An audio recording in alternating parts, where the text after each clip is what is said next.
कहां दर्शन होगा भगवान का? भगवान का दर्शन आप कहां कर सकते हैं? तो किसी ने कहा मंदिर में जाकर भगवान का दर्शन हो सकता है। शिव महापुराण की कथा कहती है मंदिर में जाकर भगवान का दर्शन होगा, पर भगवान के श्री विग्रह का दर्शन होगा, भगवान के स्वरूप का दर्शन होगा, भगवान के श्री विग्रह का दर्शन। और भगवान के असली स्वरूप का दर्शन करना है तो कहां होगा? तो कहा जहां पर भगवान शंकर की शिव महापुराण की कथा हो रही हो, वहां जितने शिव भक्तों का आप दर्शन करें वो शंकर का ही दर्शन होगा, शिव का ही दर्शन, शिव का दर्शन। शिव महापुराण की विद्येश्वर संहिता में, शिव महापुराण के महत्तम में लिखा, वेद व्यास जी ने लिखा, श्री शिवाय नमस्तुभ्यम बोलने वाला, शंकर भगवान की शिव महापुराण की कथा सुनकर जाने वाला, जिस ओर से निकल कर जाता है उसके शरीर से छूकर जो हवा जाती है, और अगर उस रोड पर, उस गांव में, उस रास्ते में कोई अधोगति में मर गया, एक्सीडेंट में मर गया, कोई अचानक बीमारियों से मर गया, बहुत आस और विश्वास था उसको, जीने की तमन्ना थी, अचानक मर गया, अगर कोई शिव पुराण सुनकर जा रहा होता है, उसके शरीर से लगकर कोई हवा भी चलकर जाती है तो वो जीवात्मा का कल्याण करते करते जाती है, उसको मुक्त करते करते जाती है, उसको मोक्ष करते करते जाती है, उसकी मुक्ति करते करते जाती है। ये सियोर वाला महाराज नहीं कर रहा, ये शिव महापुराण की कथा में महत्तम में लिखा कि शिव पुराण की कथा सुनकर जाने वाला व्यक्ति जिस जगह से निकल कर जाता है, वहां से हवा चलकर उसके शरीर से छूती हुई जहां तक जाती है, वो ना जाने कितने कितने जीवों का कल्याण कर देती है। ये शिव महापुराण की कथा कर।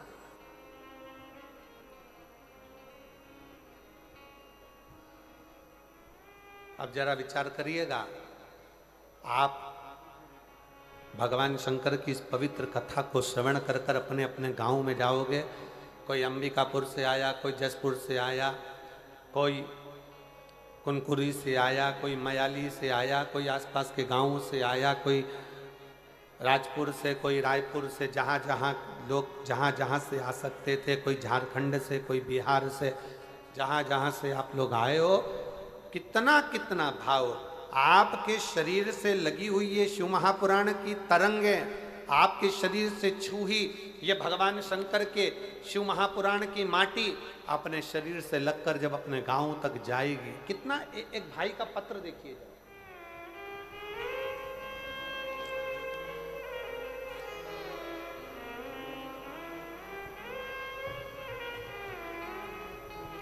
मेरा नाम प्रीति साव है, प्रीति साव कहीं बैठी हो तो हाथ हिला सकती हो। मैं छत्तीसगढ़ राज्य के रायगढ़ जिला के छोटे से गांव से हूँ, कहीं बैठी हो तो हाथ हिला सकती हैं और एक बेलपत्र लेने के लिए आ सकती हैं। प्रीति साव कहीं बैठी हो तो एक बेलपत्र लेने के लिए आ सकती हैं। मैं छत्तीसगढ़ राज्य के रायगढ़ जिला के एक छोटे से गांव से हूँ। एक लोटा सारी समस्या का हल, गुरुदेव एक लोटे जल का मैं क्या वर्णन करूं। एक पत्र में उसने सबसे पहले जो लाइन लिखी है, आप भी अपने एलईडी पर पढ़िएगा जरा।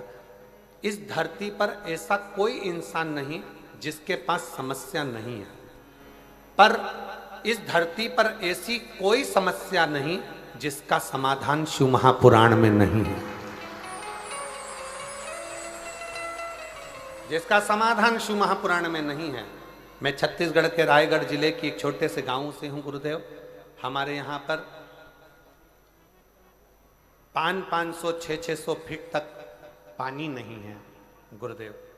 हमारे यहाँ भी एक बोर 600 फीट का लगा है, पर उसमें भी पानी बहुत कम कम सा आता। फिर एक और बोर कराया 500 फीट का, उसमें भी पानी थोड़ा थोड़ा सा आया। आखिरी में मेरी माँ पिता सब थक गए, विचार कर अब क्या करें क्या करें। तब आपकी कथा छत्तीसगढ़ के ही एक क्षेत्र में हो रही थी और बाबा से प्रार्थना करने हम उस छत्तीसगढ़ के ही क्षेत्र में पहुंच गए और बाबा की कथा सुनकर वहाँ की माटी को लेकर अपने घर आ गए और हम फिर पुनः वापिस एक बोर कराए जहाँ हमने वो माटी का ढला रखा और बोरिंग की मशीन लगवाई तो 170 फीट पर हमें भरपूर पानी प्राप्त हुआ। 170 फीट पर हमें पानी की प्राप्ति हुई। गुरुदेव, दुनिया के लोग हंसें,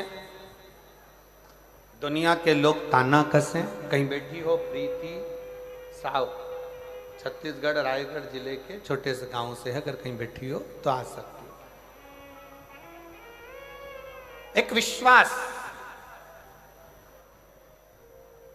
एक भरोसा, एक दृढ़ता। अब कौन कहे, दुनिया की दृष्टि में लोगों को लगता है कि शिव महापुराण का कथा का पंडाल है, यहाँ केवल कथा होती है, पर शिव जी महाराज स्वयं तुमरुका जी से भगवान शंकर कहते हैं, तुमरुका जी, जिस स्थान पर शिव महापुराण की कथा का वाचन होता है वो स्थान साधारण नहीं रहता, मेरा कैलाश काशी बन जाता है और वहां मैं निवास करता हूं, वहां मैं निवास करता हूं।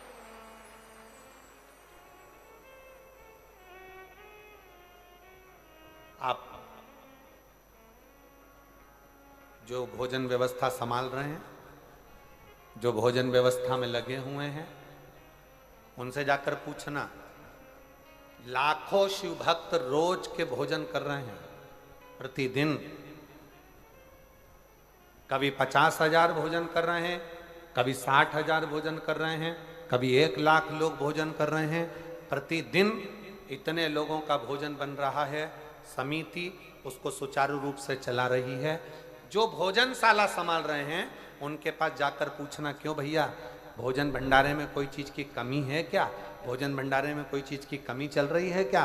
तो वो हाथ जोड़कर कहेंगे, शंकर जी का भंडारा है, ऐसा चल रहा है कि रात दिन लोग खा रहे हैं और मालूम नहीं पड़ रहा।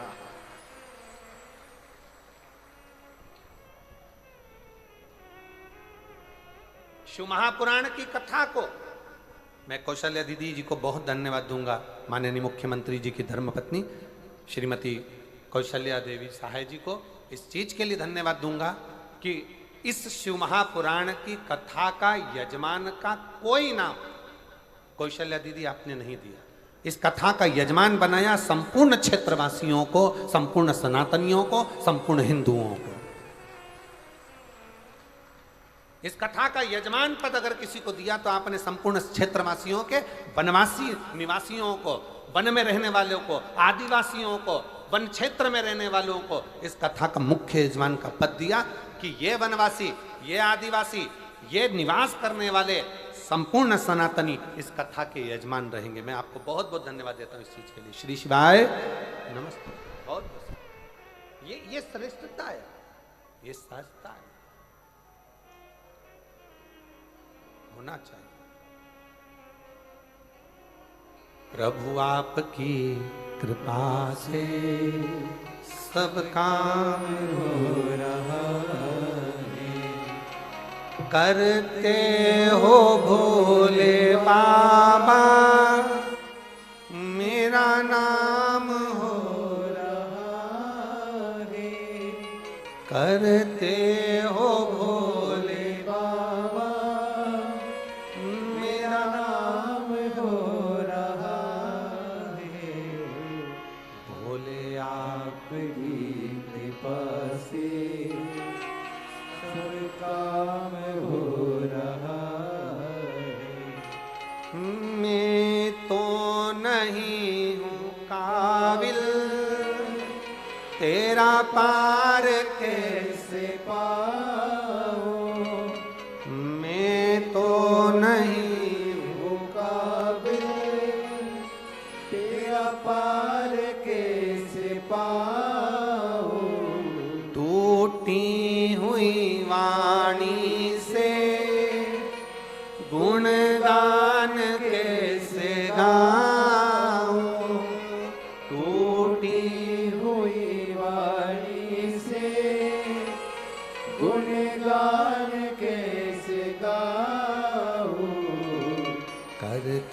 नहीं में कुछ भी सरेआम हो रहा है।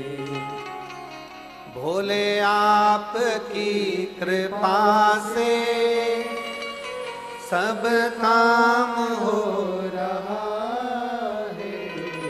भोले आपकी कृपा से सब काम हो रहा है।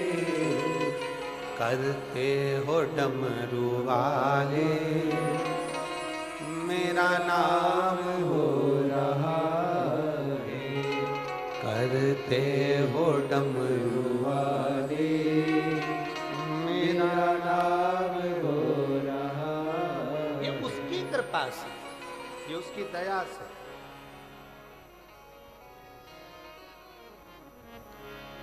कल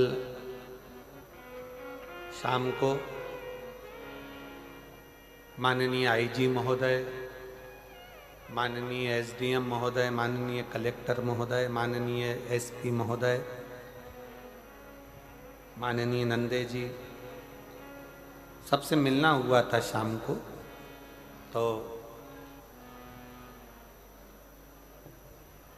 एसपी सर और कलेक्टर सर एक बात बोले, बड़ी सुंदर बात थी, बहुत अच्छा लगा सुनकर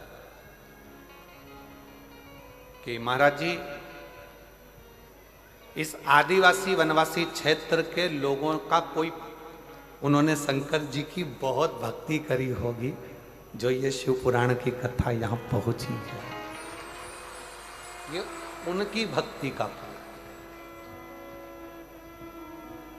मैं क्षेत्रीय जसपुर क्षेत्र के कलेक्टर महोदय, एसपी, आईजी, एसडीएम, कमिश्नर आदि सबको बहुत बहुत, यहाँ के एसएसपी, एसपी, टीआई सबको साधुवाद देता हूँ कि आपकी सोच में, आपकी बुद्धि में कम से कम वनवासी क्षेत्र का कल्याण है।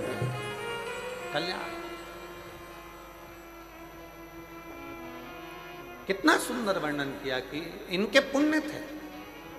और उस बात को सुनकर हमारे मन में एक बहुत अच्छी बात ध्यान में आ गई कि आदिवासी क्षेत्र में, वनवासी क्षेत्र में अगर ये कथा हो रही है तो इसका प्रसंग हमारे स्मरण में आया वो भगवान राम जी का, कि वो वन के लिए जाते हैं और गंगा जी के तट पर पहुंचकर निषाद राज को आवाज लगाकर कहते हैं, निषादों के राजा आओ, हमको पार होना है, गंगा जी से हमको पार लगा,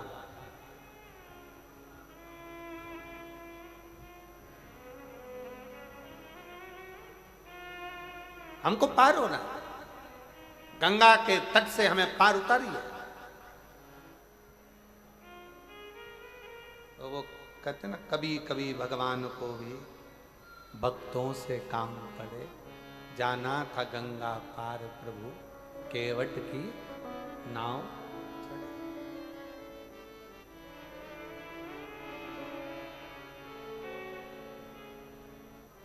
हमको पार उतरना है।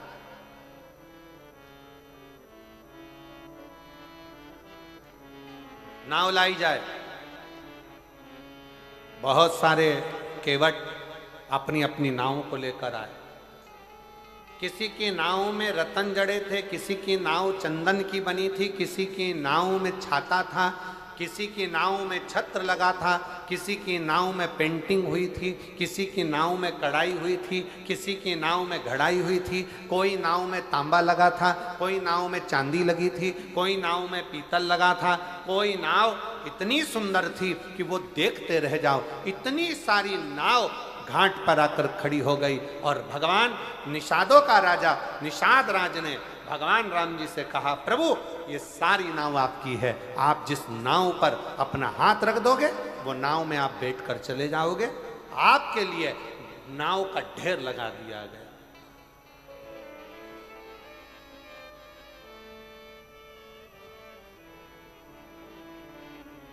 ये सारी नाव आपकी है, आप चाहे जिस नाव में बैठ जाइए, आप चाहे जिस नाव में बैठिए, आपकी मर्जी।